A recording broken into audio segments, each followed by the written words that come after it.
سامعین و مومنین، یا علی مدد مولا غازی عباس علمدار آپ کو ہمیشہ خوش رکھے، کبھی کوئی غم نہ دے سوائے غم حسین کے۔ تو جہاں سے میں نے سلسلہ شروع کیا تھا جناب امیر صلوات اللہ علیہ کے القاب اور اسما جو نبی مکرم صلی اللہ علیہ وآلہ وسلم کی زبان اقدس سے صادر ہوئے، وہی پڑھنے ہیں جی انشاءاللہ۔ سب سے پہلے جی شروع کرتے ہیں، تاج رسول اللہ، اللہ کے رسول کا تاج، اللہ کے رسول کا تاج، ہم انہی کے قدموں میں سر رکھ رہے ہیں، انہی کی تعظیم اور اتباع انہی کی کر رہے ہیں، انہی کے قدموں میں سر رکھ کے انہی پر درود پڑھ رہے ہیں بھائی جان، جن کو میرے نبی مکرم صلی اللہ علیہ وآلہ وسلم نے اللہ وحدہ لا شریک کے حکم سے کہا ہے، ہم انہی کے قدموں میں اپنا سر رکھ رہے ہیں۔ اگر میرا نبی جس کا بھی کہتا، کسی کا بھی کہتا، کسی اصحاب کا کہتا، کسی تبع تابی کا کہتا، کسی بعد میں 60 سال 90 سال 75 سال 105 سال بعد آنے والے اماموں کا بھی کہتا تو ہم ان کی بھی تعظیم کرتے، لیکن میرے نبی مکرم نے صرف چہاردہ معصومین کی تعظیم کا، ان کی اتباع کا کہا ہے، اور وہی ہم کر رہے ہیں۔ اچھا سنیے گا جی، تاج رسول اللہ، اللہ کے رسول کا تاج، امام صادق علیہ السلام نے امیر المؤمنین کی زیارت میں فرمایا۔ اب میں یہ جو زیارت پڑھوں گا نا جی، اس میں مقصروں کو اور جو کہتے ہیں نا کہ ہم علی کو بہت بڑھاتے ہیں، ان کے لیے بڑا ایک معاملہ ہوگا کہ ان کے منہ پہ جوتا ہوگا۔ جی ہم علی کو نہیں بڑھاتے، ہم تو علی کی ثنا بیان کر ہی نہیں سکتے، ان کے فضائل بیان کرنا ہمارے خاکی اور ہم جو انسان ہیں ہمارے بس کا روگ ہی نہیں ہے جی۔ جی سنیے گا جی، امام صادق علیہ السلام نے جناب امیر صلوات اللہ علیہ کی زیارت میں فرمایا، اللہ کا سلام اور ملائکہ کا سلام ہو اور ان کا سلام ہو جو آپ کو دل سے تسلیم ہو، اے امیر المومنین، اور جو آپ کی فضیلت کو بیان کرنے والے ہیں اور گواہ ہیں کہ آپ صادق، امین اور صدیق ہیں، آپ صادق، امین اور صدیق ہیں۔ اب اگر کوئی اور صدیق بنے تو وہ بھی میرے علی مرتضیٰ صلوات اللہ علیہ کے بعد ہی ہے۔ جی پہلا لقب صدیق اعظم، صدیق اکبر اور فاروق اعظم کا لقب جو ہے وہ ترمذی کے مطابق جناب علی مرتضیٰ شیر خدا کا ہے۔ اچھا جی، آپ صادق، امین اور صدیق ہیں اور اللہ کی رحمت اور برکات آپ پر، میں گواہی دیتا ہوں کہ آپ علیہ السلام پاک و پاکیزہ مطہر ہیں، طاہر و مطہر ہیں، یعنی کہ آپ پاک تو ہیں لیکن آپ اپنے قدموں میں سر رکھنے والے، آپ اپنے سے محبت کرنے والوں کو بھی پاک کر دیتے ہیں جی، اور پاک و پاکیزہ مطہر نسل سے ہیں۔ میں گواہی دیتا ہوں آپ کے لیے کہ اے اللہ کے ولی اور اس کے رسول کے ولی، آپ نے پیغام خدا پہنچایا اور ادا کیا، اور میں گواہی دیتا ہوں کہ آپ اللہ کے مکمل طرفدار ہیں اور اس کا دروازہ ہیں اور اس کے حبیب ہیں، اور وہ رخ ہیں جس کی طرف سے آیا جاتا ہے، اور وہ رخ ہے جس کی طرف سے آیا جاتا ہے کس کا؟ اللہ کا۔ آپ اللہ کا رخ ہیں جس کی طرف منہ کیا جاتا ہے۔ اچھا جی، اس کے بعد آپ اللہ کا راستہ ہیں، آپ بندہ خدا اور برادر رسول ہیں۔ میں آپ کی بارگاہ میں آیا ہوں آپ کی زیارت کے ذریعے اللہ سے قربت حاصل کرنے کے لیے اور آپ کی شفاعت کی جانب رغبت کرتے ہوئے۔ میں آپ کی شفاعت سے جہنم سے نجات چاہتا ہوں، آپ کی پناہ چاہتا ہوں جہنم سے اپنے گناہوں سے بھاگتے ہوئے جس کو میں نے اپنی پیٹھ پر لاد رکھا ہے، اور عذاب سے ڈرتے ہوئے اپنے رب کی رحمت امید سے امید لگائے ہوئے۔ میرے مولا میں آپ سے شفاعت چاہتا ہوں اور اللہ کی طرف آپ کے ذریعے تقرب چاہتا ہوں کہ وہ آپ کے واسطے سے میری حاجتوں کو پورا کرے، تو آپ میرے لیے شفاعت کرنے والے ہو جائے۔ اے امیر المومنین علی ابن ابی طالب صلوات اللہ علیہ، میں اللہ کا بندہ آپ کا محب اور زائر ہوں، اور خدا کی نگاہ میں آپ کا مقام محمود مرتبہ عظیم شان کبریا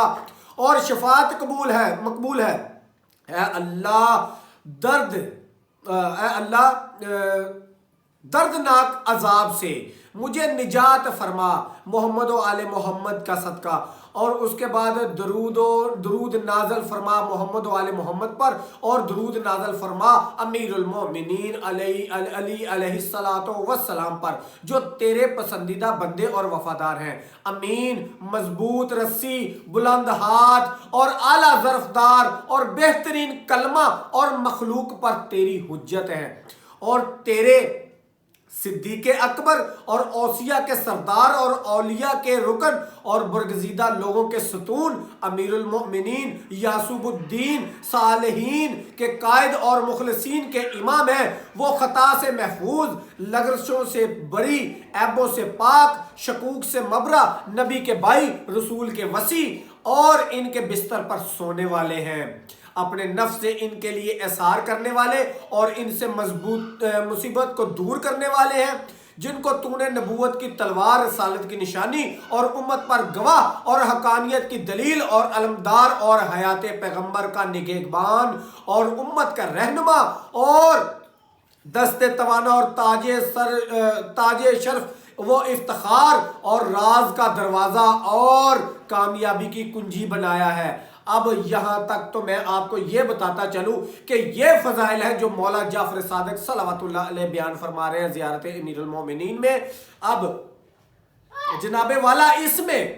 آپ نے وہ الفاظ ہم تک پہنچا دیے کہ جن سے فضائل علی کے بارے میں جو ہم سنتے آ رہے ہیں ہمیں لگتا ہے کہ وہ کچھ بھی نہیں ہے، وہ کچھ بھی نہیں ہے، کیونکہ ان کے فضائل ہماری سمجھوں سے بالا تر ہے۔ اب میں آپ کو آگے چل کے یہ زیارت ہے تو اس کے بعد یہ مفاتیح الجنان ہے، صفحہ نمبر ہے اس کا 429۔ آگے جی اگلا لقب ہے مولا کا کہ آپ کا لقب ہے التجارت، تجارت۔ امام صادق علیہ الصلوۃ والسلام نے اللہ کے اس قول کے بارے میں یا ایھا الذین آمنوا هل ادلکم علی تجارت تنجیکم من عذاب علیم، اے ایمان والو کیا میں تمہیں ایک ایسی تجارت بتا دوں جو تم کو دردناک عذاب سے بچا لے۔ آگے اس کے بارے میں سنیے گا جی، امیر المومنین کے حوالے سے فرمایا میں وہ بڑی نفع بخش تجارت دینے والی اور اللہ کے عذاب سے امان دینے والی تجارت ہوں، یعنی میں ہی وہ تجارت ہوں جو اللہ کے عذاب سے نجات دلاتی ہے، جو اللہ کی کتاب میں اس قول کی طرف رہنمائی کرتی ہے۔ تفسیر برہان جلد نمبر 4 صفحہ نمبر 330۔ آگے جی ترجمان اللہ کا ترجمان جناب امیر صلوات اللہ علیہ نے اپنے بیٹے امام حسن صلوات اللہ علیہ سے فرمایا، مفاخرانہ انداز میں فرمایا میں اللہ کا ترجمان اور اللہ کے علم کا خزانچی ہوں، اللہ کے علم کا خزانوں کا خزانچی ہوں، یعنی میں ہی وہ ہوں جو اولاد دیتا ہے، جو دولت دیتا ہے، جو رزق دیتا ہے، جو انسان کو اس کی زمین سے غلہ دیتا ہے، جو درختوں کے اوپر پھل لگاتا ہے، جو جس کے حکم سے سورج طلوع و غروب ہوتا ہے، جس کے حکم سے دن رات میں اور رات دن میں تبدیل ہوتے ہیں۔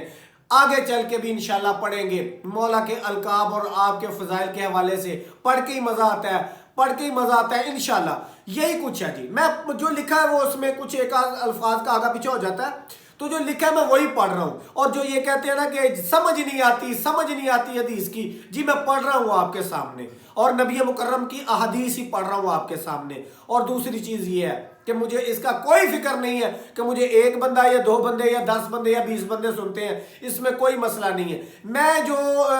اپنا سمجھتا ہوں کہ سید ہونے کے ناطے میری وراثت ہے، جو وراثت ہے میری چہاردہ معصومین کے فضائل بیان کرنا، ان کے مصائب اور ان کا حق بیان کرنا، میں وہ کرتا رہوں گا۔ آگے یہ ہے کم از کم یہ ہے کہ میں ان لاکھوں کروڑوں فالورز جن کے ہیں ان کی طرح نہ تو کسی کی عزت کے اوپر کوئی کیچڑ اچھالتا ہوں، نہ کسی کا میں اس کی کوئی